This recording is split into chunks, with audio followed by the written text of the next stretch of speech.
Welcome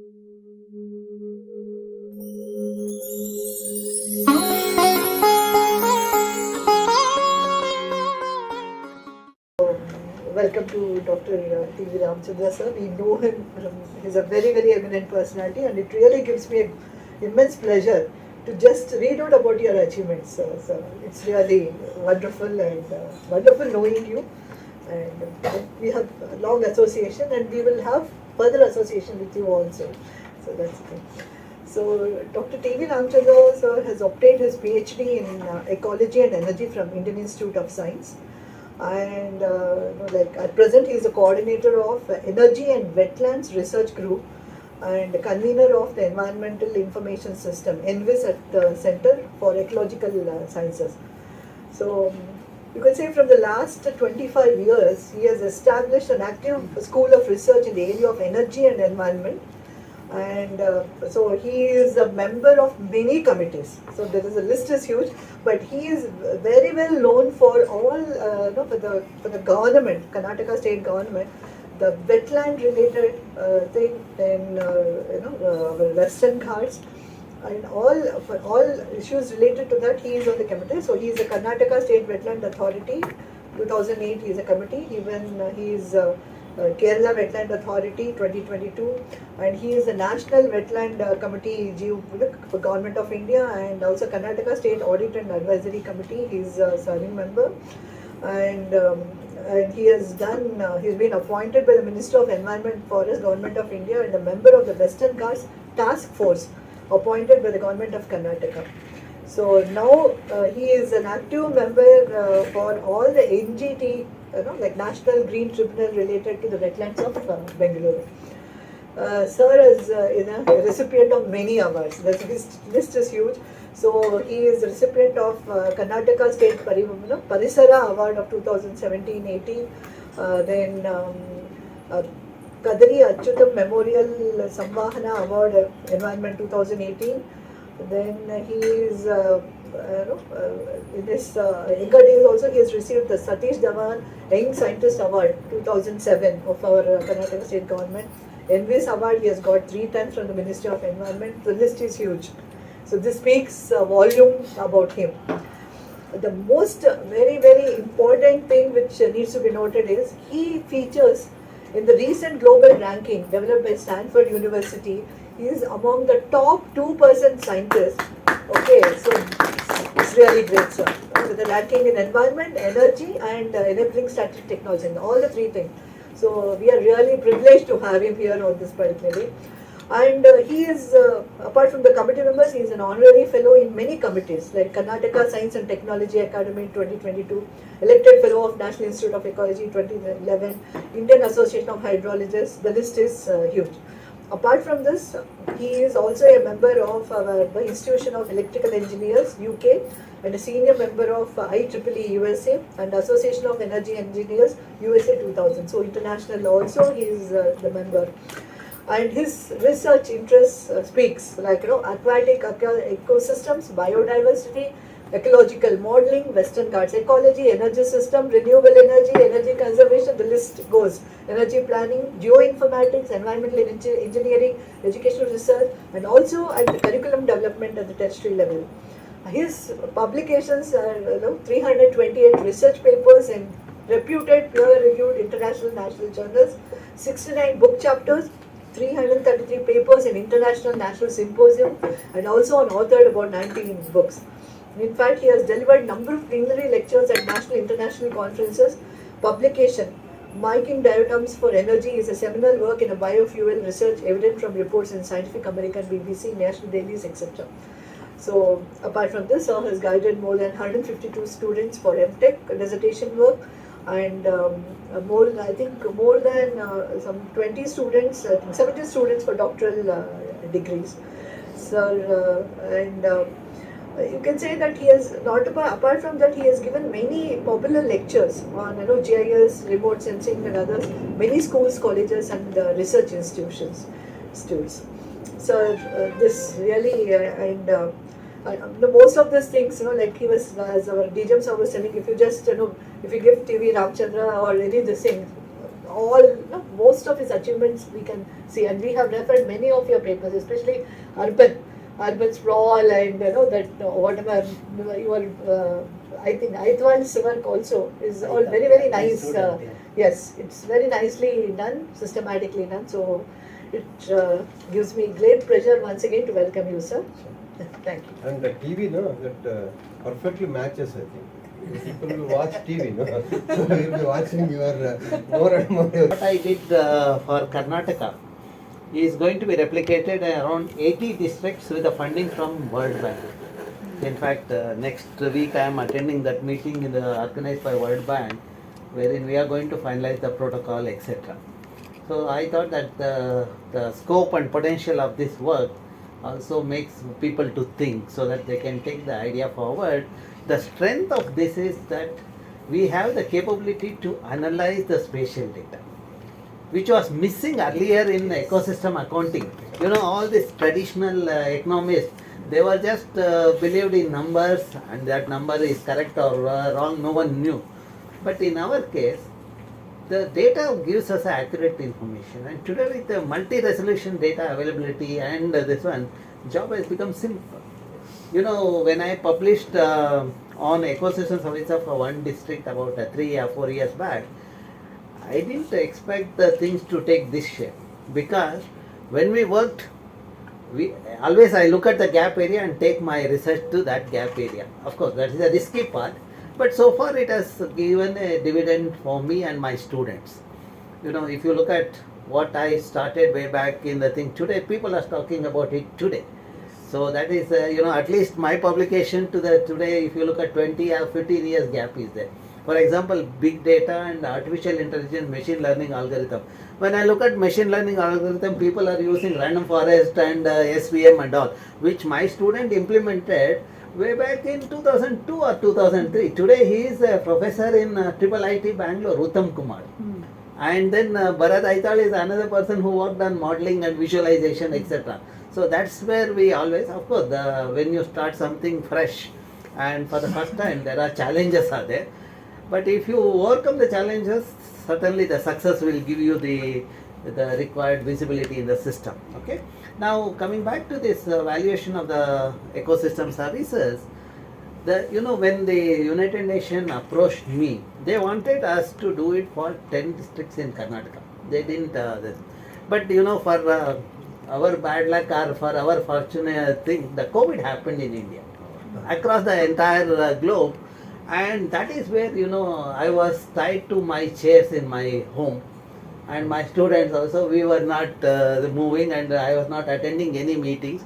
So what my student did was, in fact, if you look at the publications, what we are supposed to do for 10 districts, we did it for all the districts in Karnataka.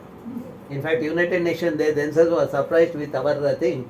We gave you small money, but you are done for the entire Karnataka. I said, no, my job is to, because Karnataka has a diverse landscape. I cannot just focus on some district because it's convenient to me. So let me do it taking into account the variability in the system. So that's what we did. And today now again they have come back to me asking whether I can replicate this for Uttarakhand and another state in this one. So we are discussing about that. That is where this kind of data helps. Okay.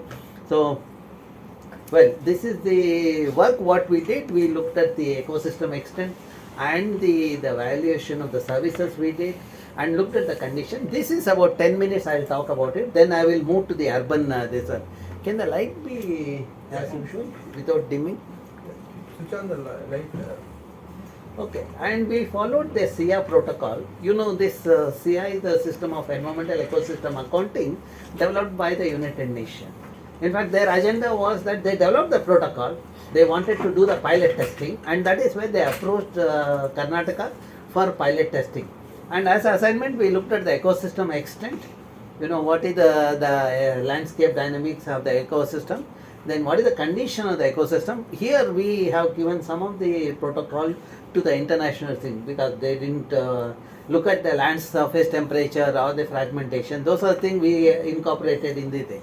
Then we looked at the goods and services, what is the kind of goods that is provided by ecosystem, and also we looked at the monetary value of the ecosystem, and also visualized that what is the likely scenario in 2033. Okay, now the first thing is the big data, as we all know. I don't think I have to talk to this audience about the data. So we took advantage of the data available in the public domain, and also from NRSC we acquired the data. So wherever we did the fieldwork, we used the NRSC latest data. Okay, and we use the algorithms. We use both the parametric and non-parametric classifiers. So the parametric classifier like maximum likelihood we use, and also we use the random forest, which is the non-parametric this one. That is what when you use Google Earth Engine, invariably those are the algorithms that are there in this thing. Okay, so then we also did the prediction. We used the AHP CA Markov and also the multi-criteria evaluation, and based on the fuzzy and AHP, we predicted what is the likely scenario in the 2033. Okay. Now this gives you the idea about the ecosystem extent. So this we developed for district-wise for the entire Karnataka. So now it gives you an idea about how the things are changing in the system. When people talk about development, they are also degrading the ecosystem. The cost of the degradation, if it is accounted in our GDP, I would say then we will see that there is a sustainability in the system. That is what I am pushing for, and that's what we are working for. That is where this kind of data helps. So it might look at 7.45%, evergreen has come down to 5.68%. That is the kind of change that has happened. In some district it is very high. For example, the district where I have worked for last 2.5 decades, Uttar Kannada district, the evergreen forest was 69% in 70s. Today, it is about 30%, 29.2 or something like Sir, that. we can Shows ask some the few questions, no? Yeah. What was the resolution of this data in 85? Which one? 85, what the resolution? 1985 Landsat we used, and we resampled all the things before we did 30 meter, because we wanted to have a uniform this one. That is what we do, the temporal data.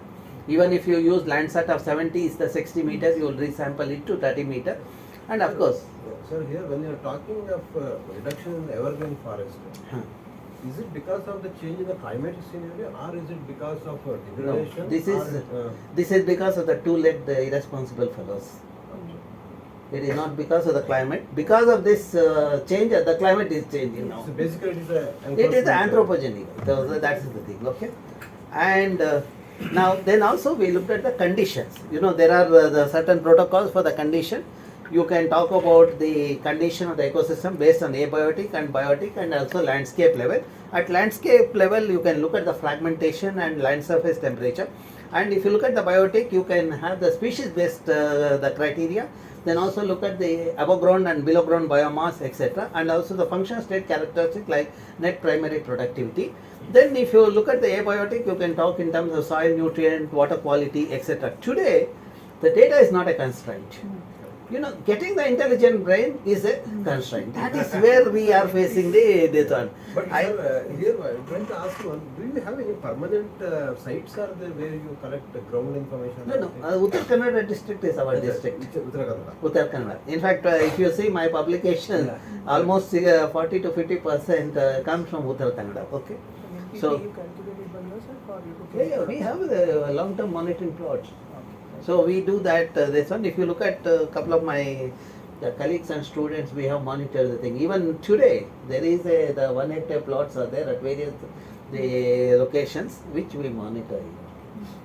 Okay. See, our strength is the field data. Yes. So we spend more time in the field than in Bangalore. Okay. So. That's very essential.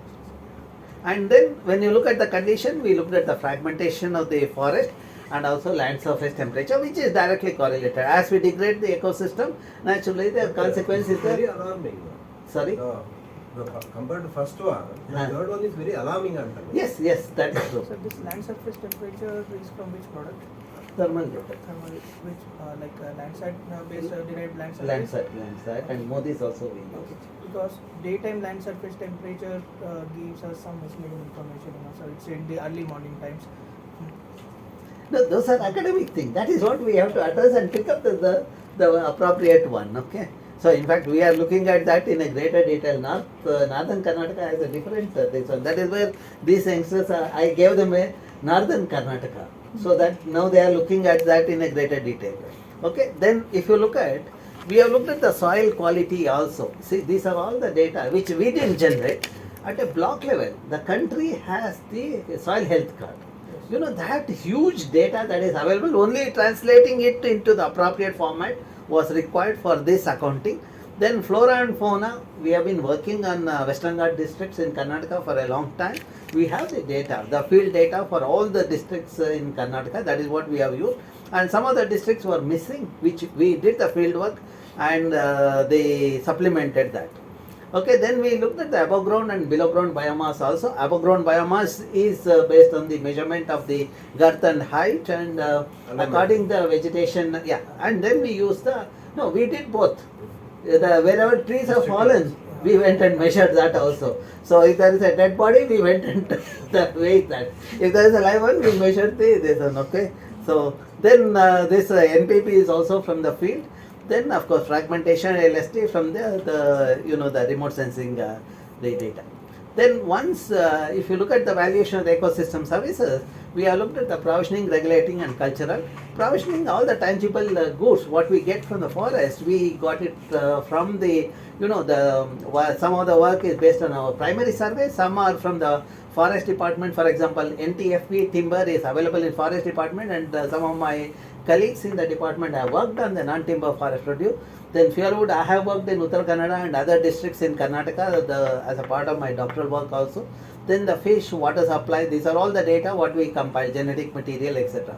Then regulating the things, some we have our data, but what we did is we did use the benefit transfer method. Benefit transfer method means where you don't have primary data. If someone has done a similar work, then you adapt that the value to your condition. Suppose, see, the first thing is in India.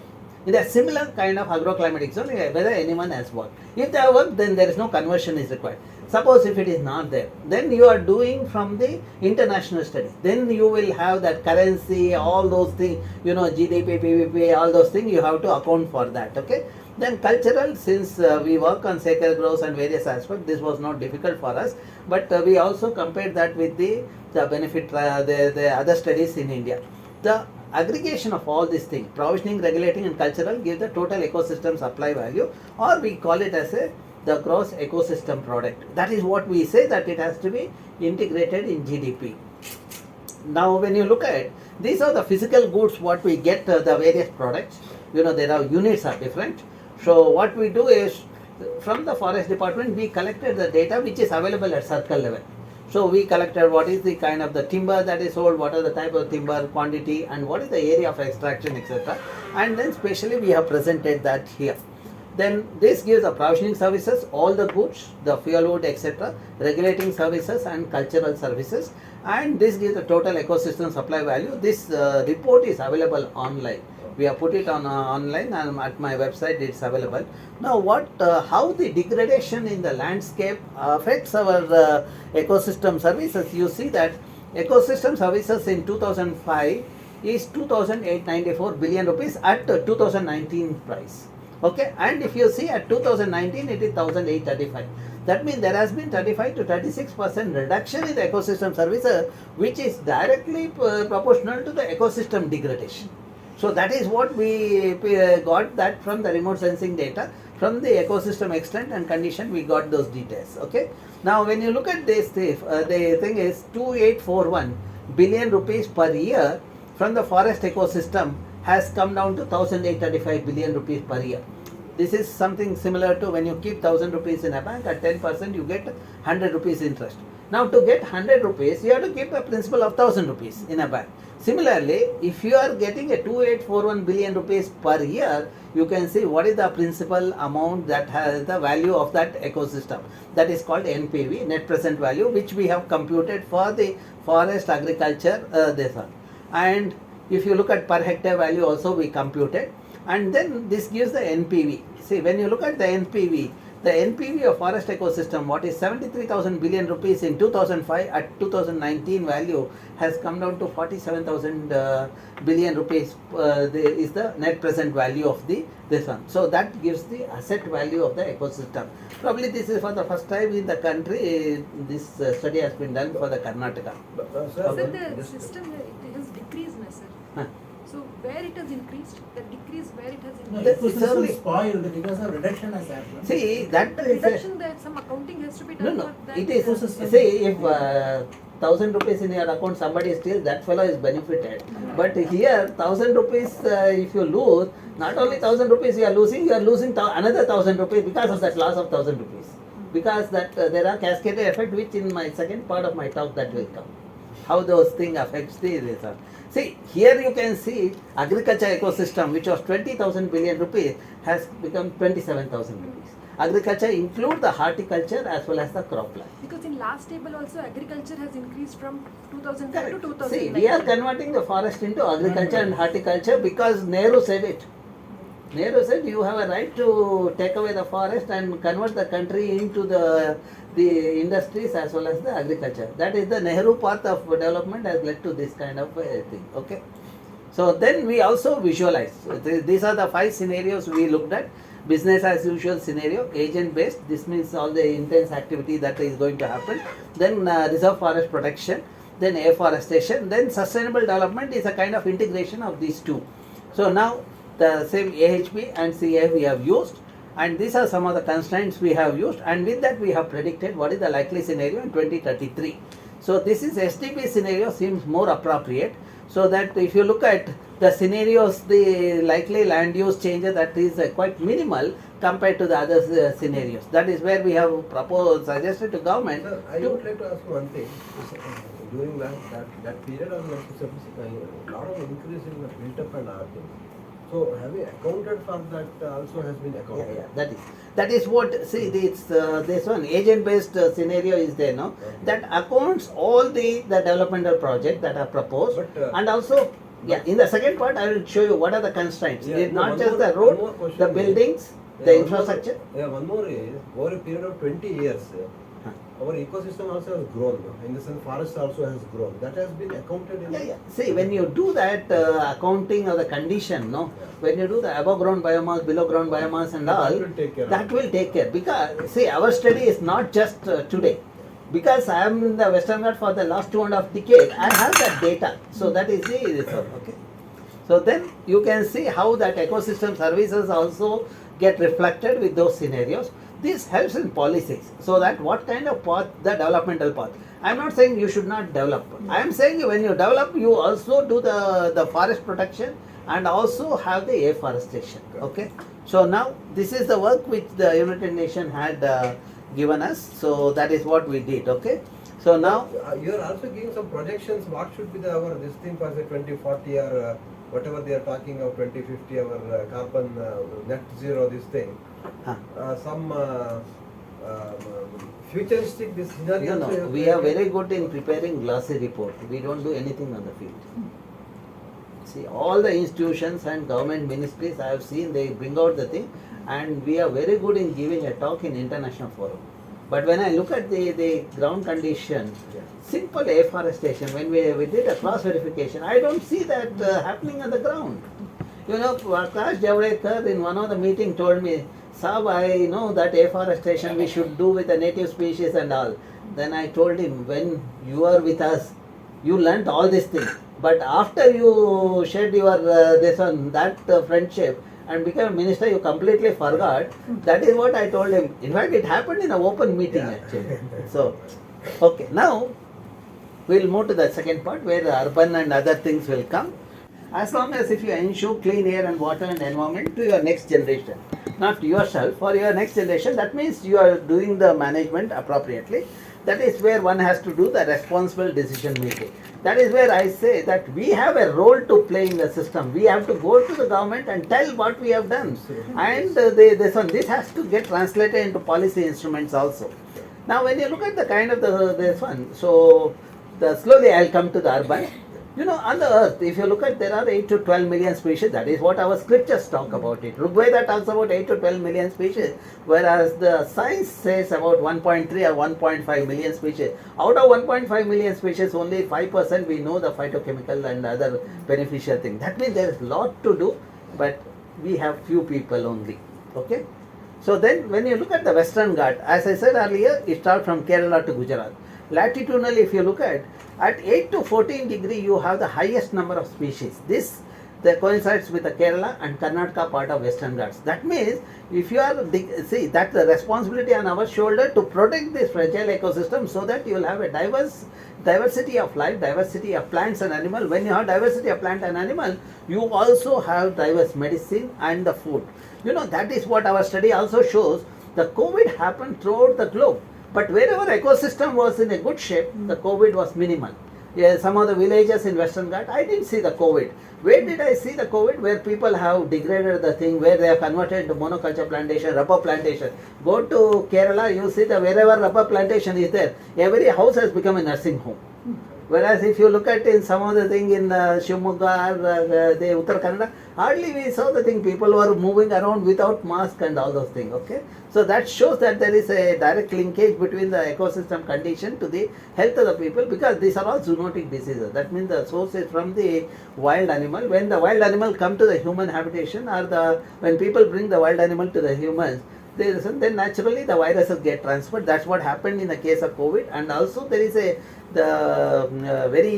every year, I think in your district also it is the KFT thing, monkey fever disease. Monkey fever started in Karnataka the day when we converted forest into monoculture plantation. When the monkeys lost the food and water, they started coming to human habitation in search of food and water. In the process, what happened, the ticks on monkey's body, which are vectors, they got detached and they started biting humans. That is where the virus transfer happened. And every year 200 to 300 death happens. Even before COVID it has been happening, and now also it's happening. Last year also about 180 people were killed in Honavar, the taluk in Uttar Kannada district. Okay. So now we need to manage the ecosystem. If you want that kind of services, you need to maintain the biological integrity, which can happen with the physical and chemical integrity. So to maintain the physical integrity, we need this kind of data. Today we are fortunate to have the data. So that is what we have to make the decision maker to take this idea forward. That's where, compared to other states, I would say Karnataka is better in terms of spatial data. So KSRSAC I always appreciate, but of course I have my own this one of looking at how they have to improve it. Some of the things they are still with the government style of functioning. Okay. Now this gives the advantage of using this remote sensing data is I can find out the kind of changes happening in the system over the 4 decades. This also gives the fragmentation, this gives the ecosystem extent. And what are the changes that has happened? There are changes in climate. We have lost the water retention capability, landslide, mudslides are happening. What I wrote in my earlier article, that this will happen. Today it is happening. So the validation of my statement has already happened in the thing. And we also predicted what is the likely changes in the climatic thing. And this one, when you see that, there will be increase of an average about 1.5 degrees Celsius temperature in the Western Ghats. Some region will have very high temperature, some region will have moderate this one. And changes in rainfall will happen spatio-temporal pattern. And more worrying thing is changes in rainy days. The rain which was supposed to come for 45 to 60 days will come in a week's time. So that means we'll have higher instances of flooding, and with the flooding, since the catchment has lost the ability to retain the water, allow the percolation, we see that landslides, mudslides are happening. See, earlier with the vegetation, the soil binding capacity of the root of the trees were helped in mitigating the landslide. Since we have removed that, we have frequent landslides, mudslides. That is what in Kodagu and Kerala part of Karnataka we see that. Okay. Now, when you look at the carbon, if you look at the Western Ghats, has the carbon of about 1.23 million gigagram in the vegetation and soil. And also we have this an annual increment in carbon is about 37,000 gigagram, which is almost equivalent to the emission that happens in the southern India in cities like Bangalore, Mangalore, Trivandrum, etc.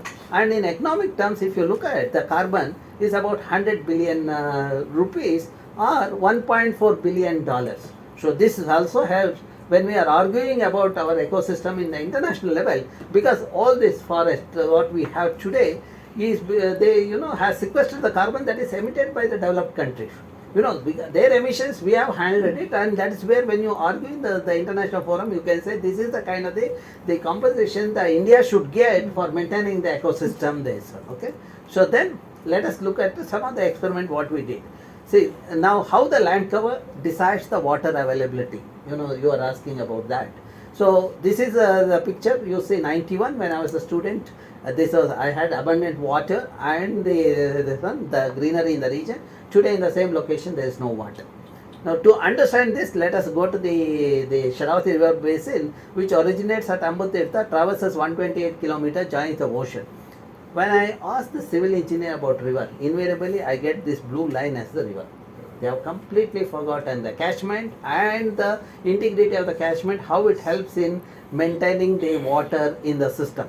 And if you see that we constructed a dam way back in the 65, and there are about 178 villages were in the Linganmakki reservoir area, and the farmers in that region, the villagers were forcefully evicted. They were not given a compensation also. They were dumped in the drier belt. What those farmers did was, they waited the reservoir work to be completed, then they just came to this part of the catchment and they just converted a forest into agricultural land. See, the one mistake of an engineer has contributed to the ecosystem degradation. Now when you look at the remote sensing data, you see that on the western part you have a good vegetation cover, whereas on the eastern part you see the degraded landscape. So you can see that this portion has the good vegetation cover. And if you look at this region, receives the orographic precipitation, the entire catchment, and it's a rain catching. But even then, if you look at the rainfall of last 122 years data, you see that before 1965, the rainfall in the region was 3,000 to 4,500 millimeter. Today, when you look at, see, this portion gets 3,000 to 4,500 millimeter, while the other side, where the land conversion has happened, you see that 1,700 to 1,900 millimeter. To understand this better, we have done this analysis at micro level, at a sub-basin level. These are the sub-basins on the western side. There are sub-basins based on the tributary on the eastern side. Now when you look at this, on the western side, the forest, on the eastern side, forest cover is 30%, rainfall is 1,776, or 41%, 1,750. While on the western side, forest cover is 65%, rainfall is 4,800, or 60%, rainfall is 4,400, which says that wherever forest is there, wherever forests are maintained, rainfall continues to be the same. Then we also monitor the select stream in this catchment for 36 months to account for seasonal variability and year-to-year variability. Our students monitored what is the quantum of flow and duration of the flow. Based on that, they graded the stream as A, B, C, D. A are the stream which has the water throughout the year, B are the stream have the water for 8 months, C are the stream we have the 6 months, and D are the one have water only during the monsoon. Now because this region receives the rain for 4 months, unlike Kerala, so now if you see that A type of streams occur when the catchment is dominated with the native species forest. When forests are converted into monoculture plantation, rubber, acacia, you see either B or C, that means 6 to 8 months. Where we degrade the catchment less than 30% green cover, you have water only during the monsoon. So to do that experiment, what we did is we deployed the sensors in the underlying layer to quantify how much water gets infiltrated when it rains and how much water flows to the lake or river during the post-monsoon period. During monsoon you have rain because of the, you have water because of the rain, and after monsoon the water that is stored in this region, Vada zone will come to the river or a stream for 4 months, 4 or 5 months. Then remaining period, the water stored in the groundwater zone comes to the river or stream for the next 4 months. That's how you have water for 12 months. When we convert the catchment into the urban this one, nothing gets the percolated, and you see there is a scarcity of water during the post monsoon. Now that's what is happening in Bengaluru lake. Now if you look at the quantity of water that get infiltrated during the rain is about 45 to 60% depending on the landscape condition. Now that 45 to 60% infiltrated water is the one what we have during the post monsoon period in the rivers and stream. We also looked at what is the demand of water in this catchment. We have looked at the horticulture, the agriculture, then the livestock rearing, etc. And now when you look at in this region where forests are there, demand for water is higher because and there is a sufficient water in the region. Whereas where forests are degraded, demand for water is there, but there is not enough water in the region. Okay. Now to summarize what I said so far, see, this is the region where you have 12 months water. The green are the one where 8 months, this is a 6 months and this is 4 months. Now when you overlay the land cover, wherever contiguous forests of native species are there, you have 12 months water in the stream. Wherever you fragmented a forest, depending on the level of fragmentation and the intrusion of monoculture plantation, you have 6 to 8 months of water. Wherever we have degraded a catchment less than the 30% green cover, we have water only during 4 months. Now, if you want to understand how it affects the livelihood of the farmers in the region, farmers in this locality, if they get a revenue of 1,54,000 rupees per acre per year, whereas the farmers in this region, they get only 32,000 rupees per acre per year. That is mainly because farmers in this region, they can grow cash crop, multiple crop, so they have enough water throughout the year. Whereas the farmers in this region can grow only one crop. Other interesting thing that came out of our ecological experiment is that the pollinators are abundant and diverse. Because of that, pollination become efficient. When pollination is efficient, yield of the crop is higher. The paddy, if the yield is 14 to 16 quintal per acre, here the paddy yield is only 6 to 8 quintal. Now the Prime Minister of the country wants to double the income of the farmers. I would say if he just maintain this model, he has the thing. He need not give money to the farmers, but what he need to do is he should make sure the forest department maintains the integrity of the forest ecosystem in the thing. This is the work what we published in Current Science. See, this has become again the importance today. That's because the today's civil engineers who are graduated, they all read the Western literature, where they said that if you have trees, you have higher transpiration. Because of that, the dam or reservoir will not have water. What these fellows will think, they'll just chop off all the trees. So for the first time, we have disproved their theory, and in the international, this also the people have taken this work seriously. Okay. Now, this is the location where you see the diversity of.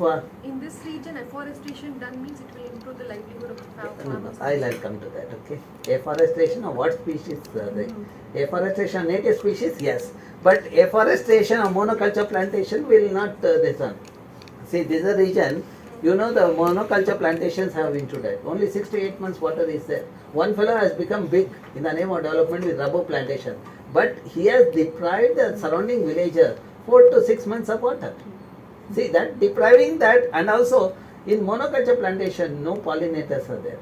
You see the abundance of pollinators is higher in native species. You will get a variety of bees, butterflies, etc. Whereas here you don't have that. So that is where one fellow dominates, other fellow suppresses. Even in the ecosystem, the same thing happens. What he has done, he will tell the government that he is contributing to GDP, but he is actually not contributing to GDP. So that's what we have to convey to the government. Okay. Now, this gives the linkage between the biodiversity. These are the species that are there in the locality. You can see wherever water is available 12 months. All those 4-legged animals are there. Where water is not there, only 2-legged animals are there fighting for water. Okay. Then we also come across the species, the fish species which has a medicinal property which is used for the curing the bronchitis and asthma. Now the fish can occur in that locality. Only then it will have medicinal property. If you bring that fish to Bangalore and culture it, it will not have the medicinal property. That means if it is in that habitat, then only it can give the medicine. For that to be in that habitat, the water should be there in the stream throughout the year. For water to be in the stream, the surrounding catchment should have the native species. That means diversity of trees and vegetation in the catchment decides even the medicinal properties in the fish. Okay. Then another thing we need to understand is what is likely to happen with the changes in the land cover. Changes in land cover, we have understood deforestation will lead to the global warming, which is happening now. The changes in climate will happen. With that, you will not have water on the earth. Now, if there is no water, who will survive on the earth? No human can survive, but there are some of the organisms will come out of that problem. For example, this frog. There are 2 stages in the life cycle. The first stage is the juvenile stage or the tadpole stage, which requires water. The next stage is adult stage, which is on the land. Now, if the water is not there, tadpole stage cannot happen. So, but this particular organism, we notice that in the case of Philatus leucorhinus, it bypasses the tadpole stage, so that it has learned how to get out of the water scarcity. This one. See, when my student reported this, I said, let us observe it in the lab. We got that fertilized egg, and I saw in the 14th day, it was the younger ones emerging out. That means these animals have learned how to get adapted. I will say that humans will not have that kind of this one. You might be the big boss with a computer, but it can happen so fast within few decades. We do not know. It is happening now. See, that I cannot say the history of that. From when it is happening, when we observed, we saw that. No, So, correct. Okay, now see, seeing this kind of importance, our elders identified the locations in the Western Ghats. We said Devarakadu, Sacred Groves, etc. If you go to Hebar's, the district, this Devarakadus has become only the Sarpa, this one 4-pillar building, and this one, they have converted that into the thing. What they thought is, if the vegetation is there, they will get water. If the water is there, there is a prosperity at home. That was the agenda. And incidentally, that was also habitat for the lot of snakes, etc. That is where the concept of Nagapana and all those things emerged in that region. So, and unfortunately today, all the half-educated fellows who are in Bangalore, Mumbai, they are converting this into this kind of temples and all. So that's where we are losing the thing, and of course we'll pay the heavy price. Okay. So then we looked at the capital accounting. Okay. Then coming to the urbanization. If you want to have resilient cities in India, you need to have a planned urbanization. Of course, we need to decongest Bangalore. We need to rejuvenate lakes, and we need to treat the waste, okay, both solid and liquid, and user-friendly, secured and economical public transport, and resilient infrastructure, not like the one what we see today. They will lay a road and tomorrow somebody will come and dig and we lose that, okay? And for all these things, responsible decision making, that is where if people are educated, they should choose the right fellows, okay? But the challenges is, we have the executive system which doesn't function independently. They dance to the tune of the legislators. And also, unfortunately, there are no speedy decisions from the judiciary. When I take this to the judicial system, it takes a couple of years. But of course, we have succeeded in some of the things. Then we need to have unbiased media and environmentally literate citizens. See, the unfortunate thing in Bangalore is because environmentally illiterate people are there in Bangalore, higher number. When I did the study, of environmental literacy in Bangalore, it's only 3.5% of Bangaloreans are environmentally literate. That's where I have a vegetation cover of 3.5%. Less than 3. If you go to Shumagga, where the forest cover is 45%, environmentally literate people is 45%. Like that, it is directly correlated to the environmental literacy. Okay? So, And more people are coming also. So now the gaps is, unplanned and irresponsible urbanization during the 5 decades, loss of carbon sequestration potential, we have lost the green and blue spaces, enhanced carbon emission, then mismanagement of waste. I don't know why these politicians have to handle the waste. They are waste fellows and they also handle the waste, this one, okay. Then we have the inefficient civic administration. That is what the BBMP, in one of my articles I said it's better to close down the BBMP and BDA. So, inappropriate architecture, the building, and poor environmental literacy are the problem we are facing in Bangalore today. Okay, now let us see how the Bangalore is. This was when I was a kid, and today I see this kind of situation. A woman struggling to earn 25 rupees by collecting the thing. That is the pathetic state. So, and you have to visit your children in the engineering college, you have to take the boat. Okay, so. Then let's look at how was Bangalore. See, the 715 square kilometer of Bangalore, the topography, if you look at it, is undulating terrain. The taking advantage of undulating terrain and also the stream that is passing through the region, earlier rulers, they just put the bunds. That's how we got the lakes in Bangalore. And some of the fellows, there are some experts who come and tell me there are no natural lakes in Bangalore. But this is a natural lake, because we have converted a stream into the lake ecosystem. So that is what we need to tell them, okay? And if you look at this topography, we had 1452 water bodies with 80% green cover way back when Kempegowdas are ruling the state. This is in 1800. And today, of course, there are other Gowdas who have followed the lake. We have only 193 water bodies. So that is the kind of this one, okay? If you see that we had interconnected lake system. Today, interconnectivity is lost. Again, you can analyze this through your remote sensing data. And the strength of my work or my group work is we have monitored all lakes in Bangalore. We have given what is the blueprint for rejuvenation of lakes in throughout Bangalore. And I'm quite happy. I have been successful in seeing rejuvenation happening during my time only. Yeah. So that is the one. Okay. Now, as you all know, we know that urbanization happened, there are sprawl happen. As a decision maker, if you can identify the sprawl region, you can provide the basic amenities and infrastructure so that before it become a town or the urban area, that will happen. That is where planning is required. And if the sprawl is continued, you have poor air quality, inefficient energy devices, and the health issues, etc. are there. Now, there are various drivers. We know that how the Bangalore topography is changing, and we all blame people coming to the Bangalore. Who made them to come to Bangalore? Because we put everything in Bangalore. If Microsoft fellow want to come to India, we say come to Bangalore. So that is this one. And now, what is the situation? We have converted Bangalore into this, the mess. With the solid waste, with the waste fellows, and this one, the trees have started falling. So this I will not get into the details. Of course, that gives the urban the night satellite data. Now this is one of the things which has become quite popular. The image what we generated, that is where my student BharathS worked on.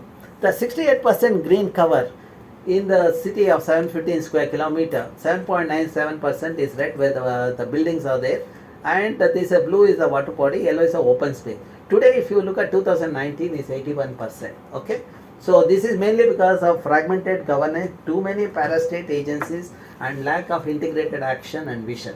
None of the bureaucrats has any vision, because I have rubbed my shoulder with almost all the politicians, including the current chief, the secretary. I thought she will do wonderful work. Actually, your 2019, is it the reality 81% is built up? Yeah, we have verified. Okay, so now see, this is 2021. We also looked at the recent one. So 2022, you can see that there is further increase.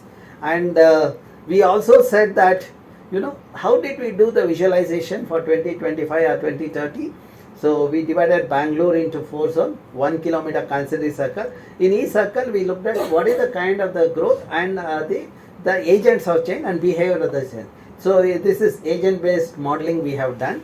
So this is in 92. You see with Pini and Koramangala coming in the city with the industries. Then ITBT in the outskirts. Then you have the intensification happening. Then you see that 2010. And with that, see, this is 2022. 86%. See, this analysis, what Bharat did earlier and this one, today, the Tulika is sitting here. I asked her to do the analysis. She didn't know what is the percentage. But when she gave the value, that means the classifier. And at that time, we used the supervised classifier, maximum likelihood. And today, she used the supervised classifier, random forest. And I asked her to compare with the maximum likelihood, and it gives the same result. Okay. And she says that 92% by 2030. Okay, the landscape. And that what is we did. basically modeling you have done. Yeah, that's the modeling. That is agent based. Sorry? Data. Huh? Remote sensing data. Which data you use? I didn't Remote understand. sensing data. 2020. Huh. What type of data you use? No, prediction is based on the past, this one, no. We have used the Landsat data and some IRS data. 30 So minutes. that is modeling, Yeah. sir. Modeling. No, 2030 is a prediction. Okay. See, if I understand your behavior for the last 5 years or 10 years, based on that I can say what you will be. Exactly, we understood the behavior through the remote sensing data, which is a temporal data from 1970 to the thing. And we know the agents of change. At 4 years interval we have done the analysis, and then we said that what is the prediction in the 4 years interval of that, okay. So 2022, then 2024, 28, like that we started, okay. So now 2019 is an analyzed data, right? these are analyzed. 2019 No, these are all the, No, they are classified. 2019 is classified data, supervised classified data is no, 2019. this 2019, 2021 is a classified data. Correct. 2022 is also classified data. Only 2030 is Yeah. modeling. Yes. 2030, even before that 2025, I had told when we talked about 2020, I said Bangalore is dying, do something, okay. So, but unfortunately, what Chief Minister of State, when I made the statement, almost all the media took it to the front page. But what the Chief Minister did is he got some certificate from some joker in US saying this Bangalore is livable city. I had written an editorial saying Bangalore is unlivable city. But he put the hoarding everywhere with his photograph saying this Bangalore is livable. And this is the kind of the reason they do, okay. So now, what we need to worry as a scientist is, see, I'm worried of now our neighborhood. This is where when we look at Bangalore urban district, how the urbanization. Now, identify the location which there the intense growth is happening. Provide the infrastructure, basic amenity, make sure 30% green cover. That's all I am telling. No, I am not saying don't do anything. I say if you are doing it, you do this much. Okay. So that is what Tulika, who is sitting here, she looked at those aspects. Okay. So, and now see, when we did the study, what we did, we took the city. We have done this similar cities in the 10 cities in the country. Probably ours is the only group we looked at the other cities in the country also. So then of course we looked at the China also. Then see, this gives the city with a 10-kilometer buffer. Okay, how the Mumbai and various temporal data analysis shows how the changes are happening. Okay, these are the 10 cities what we did, and this gives the statistic. This gives the indicative number so that you can say that okay, changes are happening. You should not say, you have said urbanization is 81.22. No, it is only 81.11. So this is the kind of the argument people get in, that I think we should curtail that. Okay, that. Okay, then we did the agent-based modeling, and we looked at what are the constraints and the drivers of this one. We have considered all these the variables, and these are the, today since the data is not there, it is not difficult for you to do that. So then only the thing is, some of the primary data one has to collect it. So that's what we have done. This is the site suitability map that with CDP and no CDP. We looked at both the scenarios. CDP, the city development plan. Okay. Then we have predicted what is see, when we predicted for the known year first with the historical data and compared with this one. Then we looked at what is the accuracy of that. Then once we got the robust accuracy, we started predicting for the unknown year, 2017, 2024, like that. Of course, this is the work that is supported by the Space Technologies Cell. So that is where ISRO's data and ISRO's this one is there, okay, funding. Then another work what we looked at in Bangalore is for the first time we did how many trees are there in Bangalore. That is where what I did is I asked one of my students who can identify the plant, I asked him to do the mapping of the entire campus. See, in a campus of 400 acres, we have 22,000 trees and 5,000 people are there. So, and I linked that with the remote sensing data. This acts as a training data. Similar exercise, we did it in couple of pods. Then with this training data, using remote sensing data of high spatial resolution, we did the extrapolation for the entire Bangalore. We overlaid the boundaries. We know that which ward, how many trees are there, and even today this is the only document that is there about the trees. Though the corporation tried to do it, this project what I did it emerged because myself and Pollution Control Board chairman, we were traveling in the train. He just asked me, how many trees are there in Bangalore? Vamanacharya asked me about it. I said, I don't know. As a scientist, I would like to analyze and then answer your question. Then he said that, okay, I will give you some money, you do it. How much money you require? I said, to buy the data, you give me the money. I have talented youngster, we will do the analysis. So then about 55,000 he gave. We did the analysis. Now, Bangalore City Corporation has announced a project where people have quoted 4 crores to do that thing. That is the thing. So every work of mine has given the project of that scale. Okay, and the quantification shows that we have 1.5 million trees for the population 9.5 million. That means for every 7 person there is 1 tree. You might ask how many trees a person requires, which is not many people know why trees are required. When I ask people, they say why trees are required, especially when I go to Vidhan Soda and talk about it, they say that, you fellows always talk about tree, why do we require tree? In fact, one of the fellows said that. One of the in fact, he became a home minister in the state. Then I always go with my student. Today I have got the student who are not very strong actually, physically. But usually I go with the people who are very strong. I told that minister, sir, just give me 2 minutes to do one small experiment, I will do. He said, oh, you do whatever you want. Then I told everyone, see, he has given green signal. I told my student, go and close his nose, let us see how that's working. And it was reported in the press also what I did, okay. And then he said, sir, I require something. Then I got agitated. I told him, see, you fellow, when I was a student, you were in the back bench. Last bench, you became a minister. I was in the front bench. That's where I landed as a scientist. Even today, I am teaching you, I said. So, that is the kind of the people. Now, I also told the other thing is, every one of us breathe. When we breathe, we give out carbon dioxide to an extent of 540 to 980 grams per person per day. That means younger people 980, elderly people 540 grams. And one hectare of tree on average takes 6 to 8 tons of carbon per year. So by that ratio, for every human, the 7 to 8 trees are required. But what we have is the reverse of that. So that's when then you see that the social media, everyone started talking about planting trees.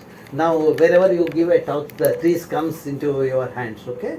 So that is the thing. Now we also looked at the implication of the loss of natural spaces. You know, we lost 79% of water body, 88% green cover. We know which are the lake we have lost.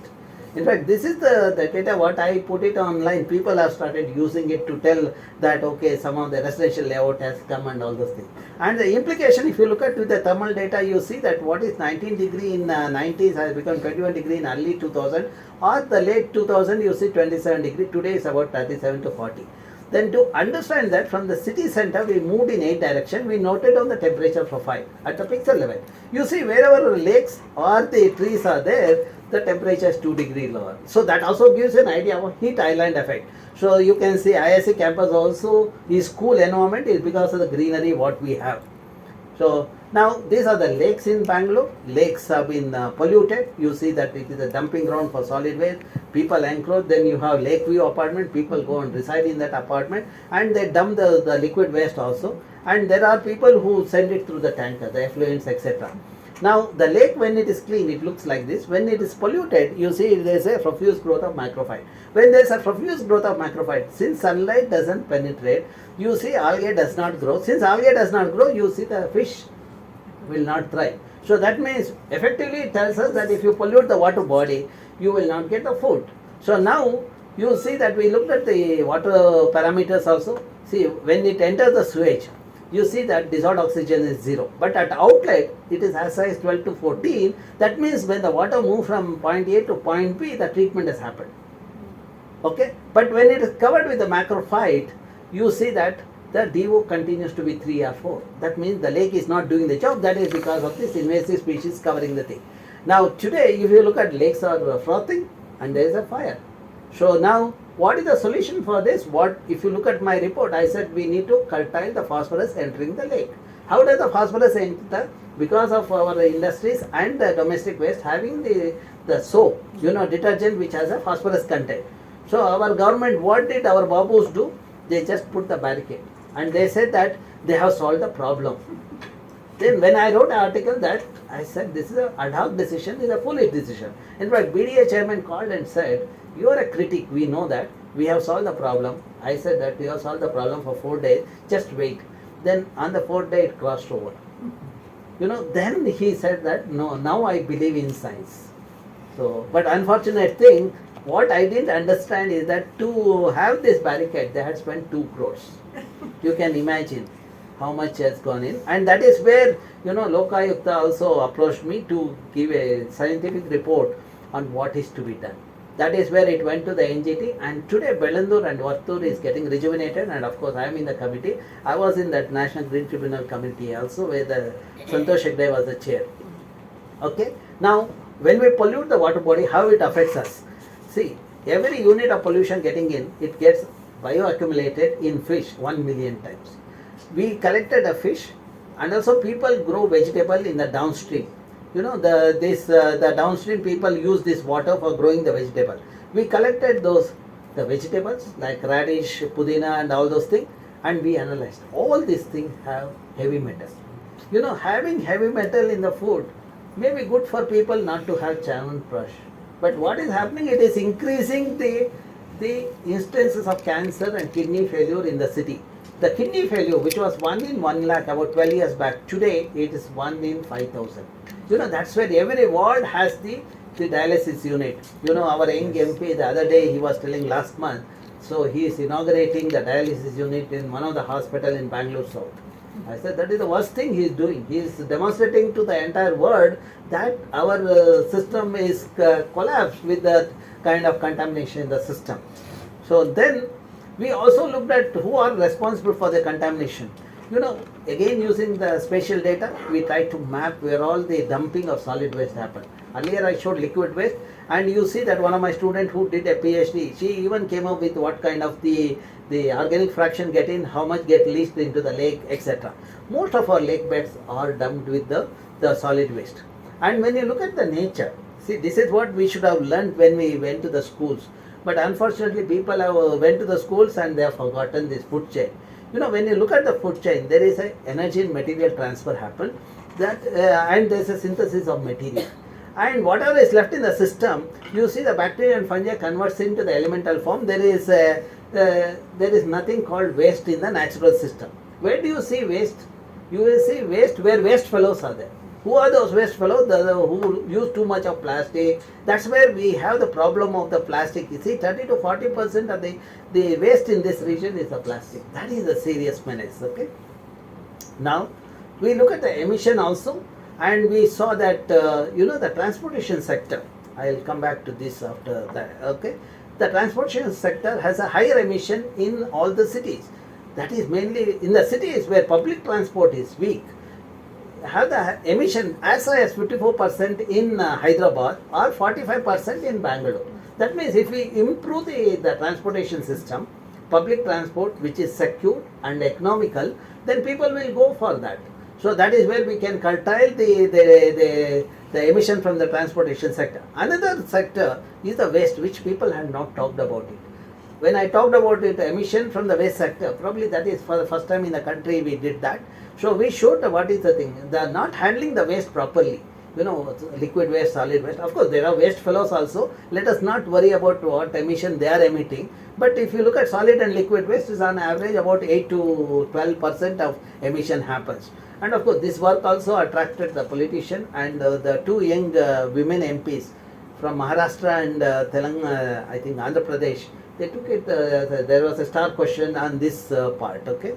And we also looked at how these are environmentally friendly, because all these architects, when they design the building, they say that there is no thermal comfort, and it is not architecturally is not appealing. So, but still people want to be in a glass house. So unfortunately, many of the institutions have opted for that. So then now let us look at what is the environmental implication of that. We did a survey of about 3,000 households. We looked at what is the electricity consumption. You see that in a normal building, the electricity consumption is about 700 to 1,700 units per year per person. You see that in that region where that the glass façade building is there, it is as high as 14,000 to 70,000. That means 10 times higher electricity consumption means 10 times higher emission. That means when you look at unplanned urbanization consequences, we have higher emissions, and because of that we are contributing to the warming of the earth. So that is where you need to address these things, okay. That is where if you talk about climate resilient city, the first and foremost thing is throw all these architects out of Bangalore who believe in copy paste. You know, this is the architecture supposed to be in the temperate climate, the cold climate, where you have to conserve the heat so that you feel comfortable inside that. But our fellows, they copied the architecture. They didn't understand that which climate, because they have not gone to school properly. You know, how will they know the climatic system? So that's where they have this one. And this presentation I have done in Architect Forum also. And I have talked about this thing, and of course, people, they enjoy listening. So, then let us look at the other aspect. You know, the changes in climate is happening, and another encroachment of lakes and Rajakalve, you have frequent floods. You know, if you look at the rainfall pattern, intensity of rainfall has changed. That is because of changes in climate. And our encroachment of lakes and Rajakalve has led to the disruption in the water movement that has led to the frequent flood. See, this is what I am noticing in Bengaluru from 2000 onwards. Every year I see the same thing happening. And when I look at hydrograph, I see that earlier hydrograph shows the less amount of water on the overland compared to the today. You have high intensity rainfall, you have higher amount of water in the short duration. Okay, and another thing is, you know, this is a floodplain where there is a stagnation of water happen during the normal rain, but we are allowing people to encroach. Okay, and we are also disrupting the thing by allowing the conversion of the lake. You know, our lakes are interconnected. We should not have allowed. That is where GIS helps in the visualizing this kind of things. Okay. Then another interesting thing is this stormwater drain. How these fellows mismanage. Our chief minister, I think, though he is an engineer, he doesn't understand. He doesn't read even the scientific report. You know, I have told that Rajakalves, which are about 60 meter in width or 45 meter, In the name of remodeling, it is converted to 20 meter. See, now between Bengaluru and Agara, if you look at, earlier is 45 meter. Today you go and measure is 20 meter or 18.5 meter. Now you might say that remodeling of the drain will help in addressing the flood. But if you are narrowing and concretizing a drain, then it will increase the water quantity in the thing. That means more flooding will happen. After this drain, I had written an article at that time when they were doing it. I said flooding will happen in Koramangala. The very next year, the flooding happened in Koramangala. And then what these fellows did, they realized that this channel is not enough to carry the water in the region. They put one more channel parallel to this. See, there is a limit for the looting the resources. Earlier, when they narrowed the drain, they helped all those Advaita and Mantri fellow to this one. Of course, they have pocketed the money. Now again, when they put a new drain, this one. So that means 3 levels. In fact, when people say 40% is the thing, it is not 40, it is 120%. So this is what is this one.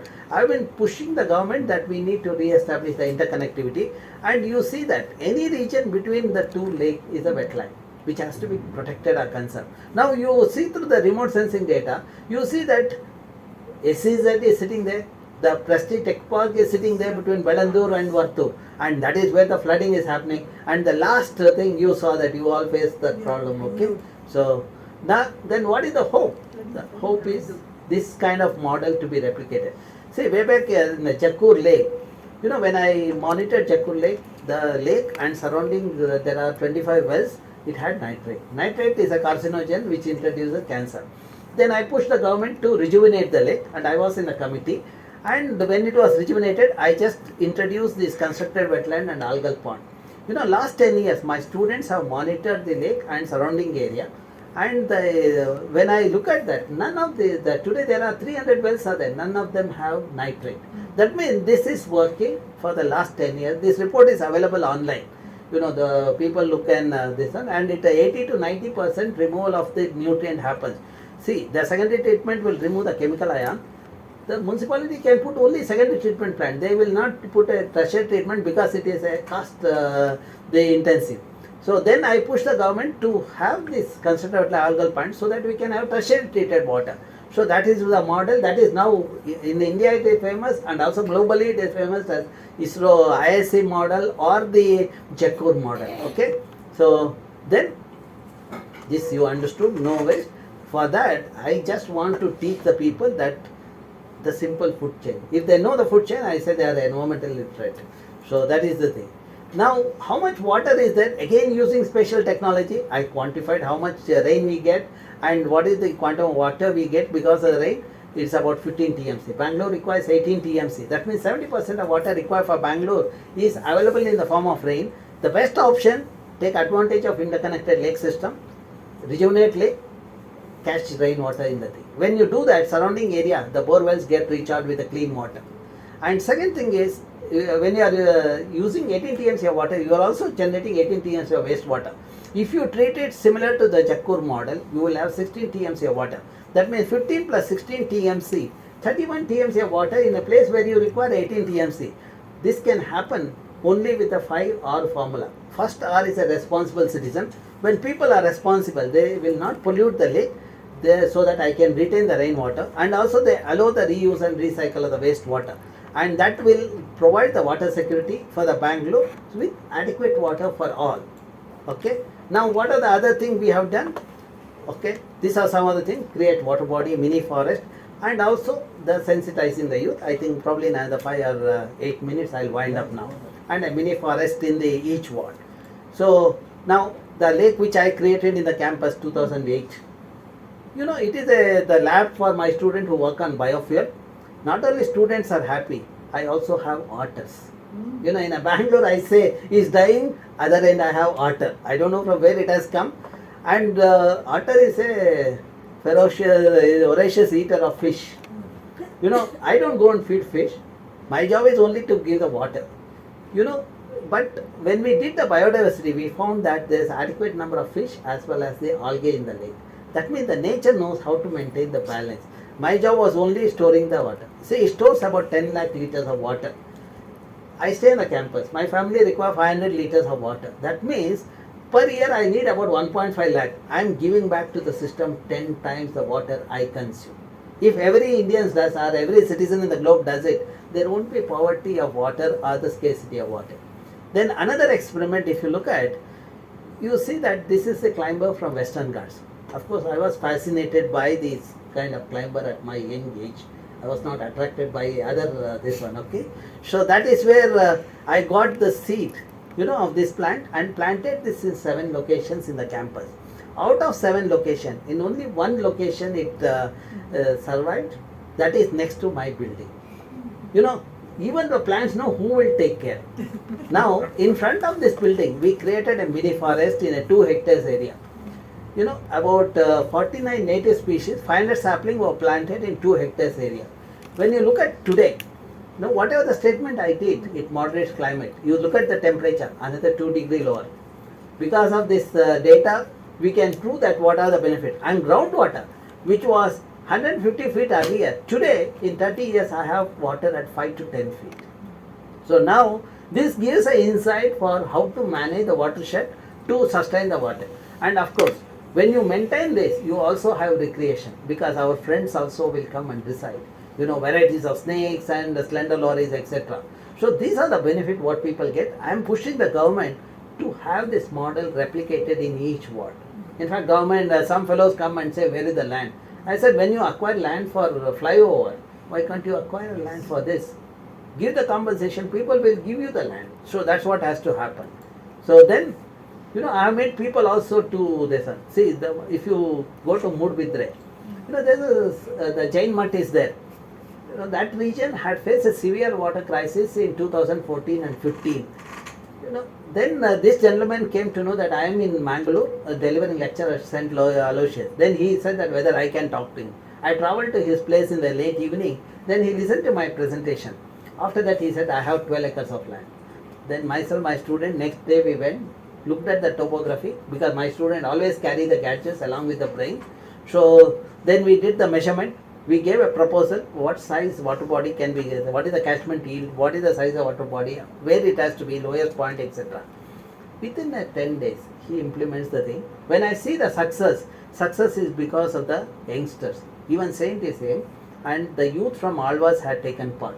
And also they did the catchment planting also. In the meanwhile, there are 32 lakes in the region. I persuaded Saint to rejuvenate the lake. He said 32 is impossible task for him. I said, do it 2. Then I will see the other things are done. As I predicted, he did 2. Then I saw that remaining 30 were done by his devotees. The Shramadhan thing. And last year, there was a rain scarcity in this region. But this particular taluk in the entire South Canada didn't face the water crisis. This is closer to your place. Maybe you can visit. So then in front of, seeing the success here, what I did is, I saw that the CEO of Alvas is quite young and energetic. I took advantage of that, and we made sure that, because I go there as a guest faculty every year, I made sure that a water body is created in this region which stores 25 lakh liters of water. When I visited in 2018, you can see the smile on our face because of the abundant resources. Something very interesting for the youngsters is, when this man who met me before creating water body, he was alone. He was a bachelor, struggling to get married. Only the boys understand. Okay. Otherwise, if they end up in the Facebook, then they know that within a month they will start thinking of how to get separated. Okay. So, but after creating water body, within a 6 months, he gets a partner. Okay. The wonderful partner who take care of the entire family. They have a joint family. The Mohan Alva is the senior person, and this is Vivek Alva. So that means, Same here. Vivek would have come. He has a collaboration with. Passion for Yes, learning. And also Divakar is one of the close associate for a long time. Okay, so if you ask him about this, he will tell you about. Now, if you go to that region, it's a dense forest, and they created, even the number of birds visiting the area has increased. They came out with a book also. Okay. Now, the environment education, what we do. See, I organize a symposium once in 2 years, known as a Lake Symposium. I think 1 or 2 years, Yes, some yes. year you people had come, Yeah, I think, okay. So the uniqueness of the event is, though it's an international event, it's also a platform for the school and college students to take part. When they do a good job, we give them awards. Sahyadri Young Ecologist Award. The next event is in December, 28th to 30th of December. That is the 13th event. You know, the children do a simple experiment like carbon sequestration or the lake monitoring, catchment mapping, or the water quality. They are trained by my students, and you know, the children collect the sample, they come to the lab, they analyze, okay. And in rural area, the children do the neighborhood mapping of biodiversity. You know, the Biodiversity Act says that there should be biodiversity register in all the panchayat, but government didn't succeed. The law came in 2002, but when I deployed the student power, you know, within a year I got 275 villages document, and when I validated, verified through the experts, at least 80% were accurate. So that is the power of the youth, which we need to harness, okay. So then we also do the capacity building for people working in industries. I'm offering a course on environmental management and the solid waste management for the last 20 years. The current batch is started in September 20th session. Now, if you look at the thing, even the guards problem we have tried to solve. See, for example, Gokarna, there's a temple, Shiva temple is there, and you know, people had a problem of the odor. Then local youth approached us. My student, we visited, we collected a water sample. When we collected a water sample, we found that it is because of the organic content. That is because of the ritual. People perform ritual, they will do the visarjana of rice balls and puja material in the water body, which decays naturally, there is smell. Then I cannot stop that practice. What I did is, I had a meeting with the priest. We had an understanding with the thing that what priest has to do is, we will designate the location. At that location only, they will allow the visarjana of those things. At that time, they will chant additionally, which is not required as per the ritual, but they will additionally, and they will collect 20 or 25 rupees per family. In the process, we have 20 to 25,000 rupees a month, which is given to NGO. The NGO has had 3 youths. Their job is to do the DVD, and excess rice balls from here, they take it and give it to cattle in the Goshala. And in the meanwhile, we also introduce the fish, which eats the leftover rice. So now for the last 3 years, you see, or 4 years, if you see, the lake which was like this before, you know, Lord Shiva met us, looks like this after he meets us. No, you know that Lord Shiva got the water in the land, but poor Shiva was taking abhisheka of this contaminated water. So now, because he got a clean water, he has to be happy. So then you see that profile also, the kind of work we are doing. You know, last 4-5 years we have been highly successful because of this kind of the society required thing. See, one of my colleagues passed away. Everyone cried. But what we did, we put the students, and we got around 500 species of ficus planted in the IISc campus. You know, every time when a child celebrates a birthday, it comes there, waters and goes. Child remembers this person as well as his birthday or her birthday. So that's how we do the capacity building. And those of you who are keen on the thing, YouTube lectures are available. TED Talk for 15 minutes, Kannada version is available. And also, if you want, you can go to this portal. My research portal has all the details. We update quite often. All my publications are there. This gives a glimpse of the labs which I started in various institutions in the rural area. That's mainly the thing is, my feeling is when children learn and understand about quality of water, that child will never allow the pollution to happen. So that is the thing. See, whenever I get awards, naturally it will have some cash. That money I routed, whatever money I have got from the society, it has gone back to the society. So that is the thing. Well, you are all welcome to come to the Lake Symposium. That is during 28 to 30. You can come and do the presentation. And I think last date is another 15 days. You have to do this. Okay. So that is the agenda. Okay. Is it just a presentation, or you have some kind of paper also? If you present the thing, the paper, then it will go to the proceedings. So. I will try to at least send one, whatever we have done, one or two. No, even Antariksh Bhavan, 2-3 people were quite active. Of course, Ganesh also came, Ganesh Raj also came. So, okay, that's it. So, any questions?